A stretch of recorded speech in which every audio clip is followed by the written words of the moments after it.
Imagine you wake up to the hills of Galilee and realize you're no longer yourself. You're now living as Jesus of Nazareth, and the hands you see before you are those of a craftsman who has spent decades shaping wood and stone in the hillside. You're 30 years old, and for your entire life, your world has been centered in the quiet village of Nazareth. You spend your days working as a carpenter, surrounded by cedar shavings and the sound of tools hitting wood. You build doors and furniture for your neighbors, and you attend the synagogue every Sabbath to study the Torah and the prophets. But outside the workshop, you see the effects of Roman rule. You watch patrols pass by and see your friends struggle to buy food because of the heavy taxes. Witnessing their daily struggles makes you realize you're meant to help your people in a much bigger way. This routine breaks when travelers bring news to the village about your cousin, John. They say he's preaching near the Jordan River, telling people to change their lives because the kingdom of God is near. Hearing their stories, you know this is the signal you've been waiting for. You realize your time in the workshop is over. You put down your tools, brush the sawdust from your cloak, and begin the walk south. You arrive at the Jordan Valley, where the air is thick and hot. You hear a loud voice echoing against the riverbanks, which turns out to be John the Baptist. John is a prophet in the wild, known as the man sent to prepare the people for the coming of the Messiah. He tells the crowds that his baptism is only a sign of repentance, and that someone far more powerful is coming after him. You walk into the muddy river and approach him. John stops talking because he recognizes you immediately. Even though you've lived life as a simple carpenter, he senses an authority in you that he has never seen in any other man. He hesitates and whispers to you, "I need to be baptized by you.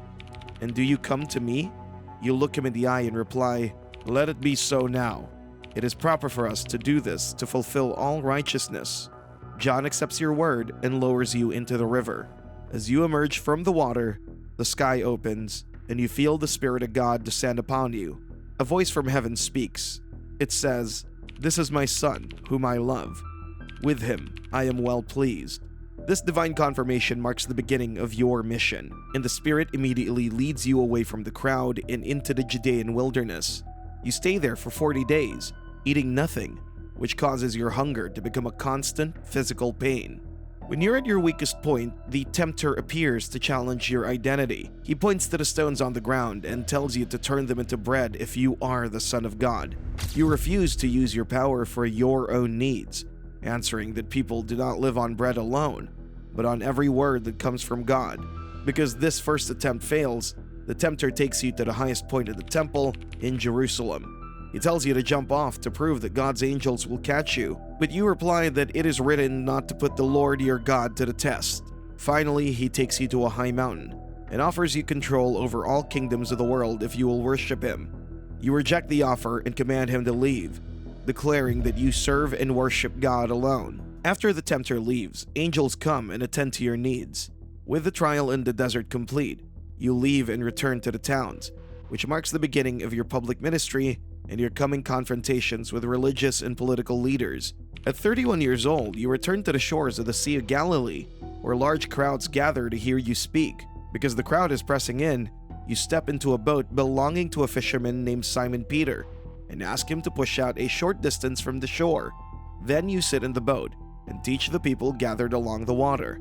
When you finish speaking, you turn to Simon and tell him to push it out into deeper water and lower the nets for a catch. Even though he explains that they worked all night and caught nothing, he agrees to do it anyway because you asked him to. As they lower the nets, they catch such a large number of fish that the nets begin to tear.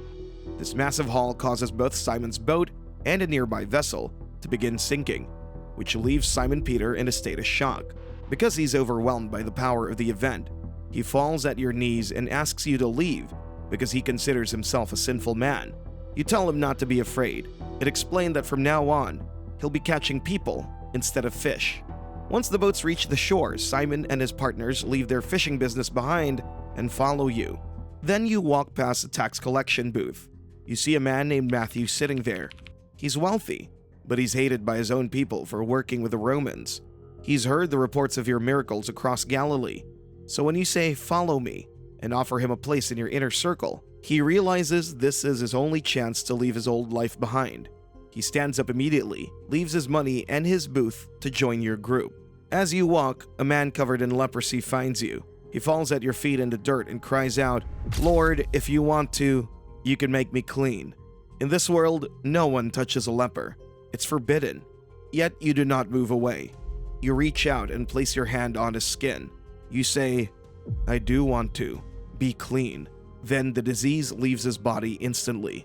From this point, your movement begins to grow and more people start gathering around you. Many are poor or suffering and come looking for help and hope, which quickly draws attention from the religious elite who begin closely watching your actions. At 32 years old, you stand on a hillside overlooking the Sea of Galilee to speak to a crowd of thousands. You tell them that the truly blessed are the humble and those who seek justice, not the powerful. Then you instruct them to love their enemies. To explain these concepts, you use parables such as the mustard seed, which grows from something small into a large tree, and the story of a woman who sweeps her house until she finds one lost coin. While you speak, the religious scholars in the audience express their disagreement with your teachings. When your disciples later ask why you use these stories, you explain that the parables are meant to reveal the secrets of the kingdom to them, while leaving others to hear without fully understanding. Later that evening, you and your disciples cross the sea in a boat when a sudden storm causes waves to crash over the sides. Even though your disciples are experienced on the water, they become terrified that the boat is going to sink while you're sleeping in the back. They wake you and ask if you care that they're about to drown. In response to their fear, you stand and command the wind and the water to be still. The storm stops immediately, which causes your disciples to question who you are, since even the wind and the sea obey your commands. At 33 years old, you travel to Jerusalem for the Passover festival. Upon entering the great temple, you find the holy courts filled with money changers and merchants selling animals for sacrifice. Because the temple has been turned into a marketplace, you overturn the tables and scatter the coins across the floor. You drive the merchants and animals out of the courtyard, declaring that the house of prayer had been turned into a den of thieves. This act causes the city's elite to view you as a direct threat. Over the following days, you remain in the temple courts where religious scholars attempt to trap you with questions about Roman taxes and religious laws. You use these interactions to expose their hypocrisy, which increases your influence over the crowds and causes the leaders to grow more concerned. The tension in the city increases further due to an event in the nearby village of Bethany. Your friend Lazarus has been dead and in a tomb for 4 days. When you arrive, you find his sisters, Mary and Martha, in mourning. You order the stone to be moved from the entrance of the tomb. Despite Martha's warning about the physical state of the body, you command Lazarus to come out, and he exits the tomb while still wrapped in burial linens. As news of this event spreads through Jerusalem, the religious leaders meet in secret to discuss your growing following. They conclude that if you're allowed to continue, it'll lead to Roman intervention, so they make a formal decision to have you killed. Following this, you begin to tell your followers that the hour has come for you to be glorified, though they do not yet understand that this path leads you to your execution. You arrive in Jerusalem riding a borrowed donkey, which fulfills the prophecy of a king who comes in peace. The crowds line the road, waving palm branches and laying their cloaks on the ground while shouting praises. While the city is filled with excitement, you know the mood will soon change. As the week progresses, the atmosphere begins to feel heavy. You gather your 12 disciples in an upper room for a final meal, aware that Judas Iscariot has already agreed to hand you over to the high priest for 30 pieces of silver. During the meal, you break bread and give it to them, stating that it is your body given for them. You pass them a cup of wine, explaining it represents the new covenant in your blood for the forgiveness of sins. After drinking the wine, you look around the table and identify the one who will betray you. You dip a piece of bread into a dish and hand it directly to Judas, telling him to quickly do what he intends. Judas leaves into the night, and you later lead the remaining disciples to a garden called Gethsemane. You ask your friends to stay awake while you move a short distance away to pray. The weight of the coming events causes you such intense agony that your sweat falls to the ground. You pray for the cup of suffering to be taken away, but you ultimately submit to the will of God over your own. The quiet of the garden ends as a mob arrives with torches and weapons. You hear the sound of Roman steel and the footsteps of the temple guards. Judas emerges from the crowd. He walks directly to you and greets you with a kiss on the cheek. This is the signal for the temple guards to identify you. You look at him and ask, "Judas, are you betraying the Son of Man with a kiss?" Yet you do not resist to the guards. as they bind your hands with rough rope and drag you through the streets of the city to the palatial house of Caiaphas, the high priest. Inside the courtyard, the religious leaders have gathered in the middle of the night. This meeting is illegal under their own laws, but they are desperate to secure a conviction before the city wakes up. You stand in the center of a room, and a parade of false witnesses is brought forward. They hurl accusations at you and claim you threatened to destroy the temple. As they speak, their testimonies collapse into contradictions. Their lies are obvious to everyone in the room.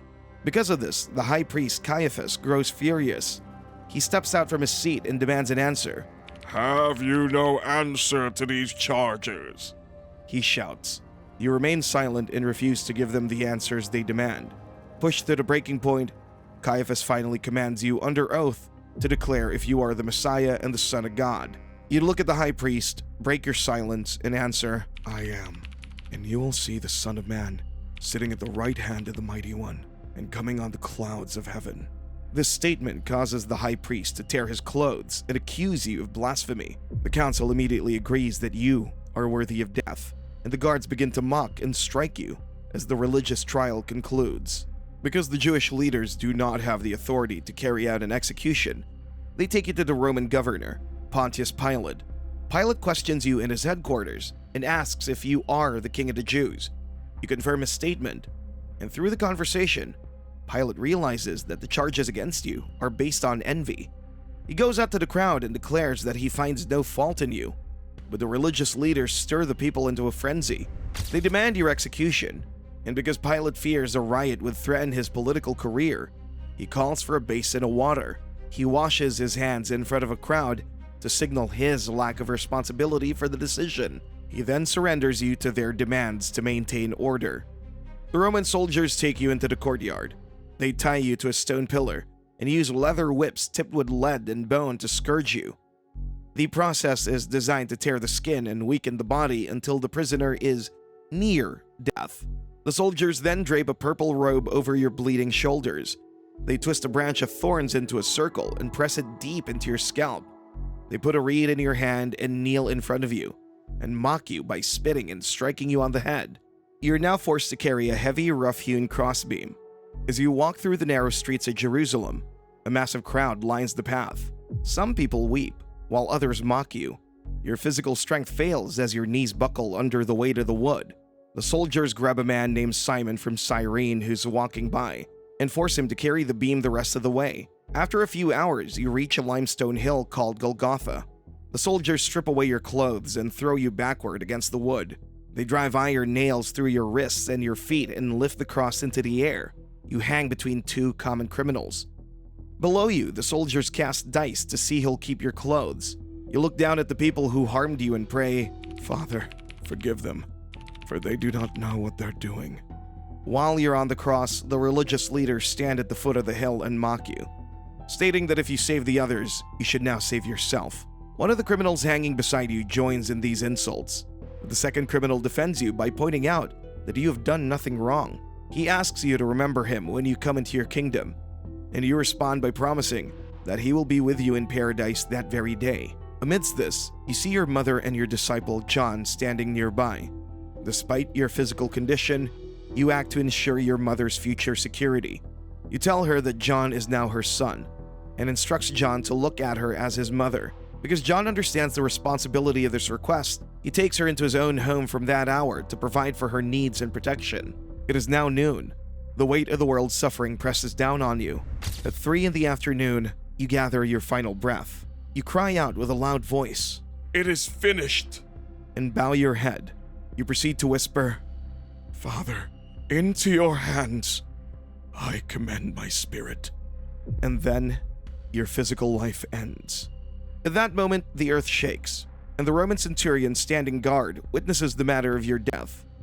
These events made him terrified, and declares that you are surely the Son of God. As evening approaches, a wealthy man named Joseph of Arimathea goes to Pilate and asks for your body. He and Nicodemus then take you down from the cross. They wrap your body in clean linen cloth and fragrant spices and lay you inside a new tomb cut into the rock. They roll a massive stone against the entrance. After this, the sun sets and the Sabbath begins, bringing a sudden silence to the streets of Jerusalem. As the city grows quiet, Your followers scatter into the back streets to hide from the authorities, convinced that your death has brought a final end to the movement. The narrative shifts as the sun begins to rise on the first day of the week. An earthquake suddenly shakes the garden, and an angel descends from heaven to roll the heavy stone away from the entrance. The tomb is now empty, leaving the Roman guards paralyzed with fear until they fall to the ground. Mary Magdalene arrives at the garden and begins to weep because she sees the stone has been moved and assumes that your body has been stolen. She turns to see a man standing behind her and initially mistakes him for the gardener. When you speak her name, she recognizes your voice and realizes that you are alive. Later that evening, the disciples are hiding in a locked room. They're terrified that the authorities will come for them next. But then you appear suddenly in the middle of the room and say, "Peace be with you." They think that they're seeing a ghost, so you invite them to touch your physical body.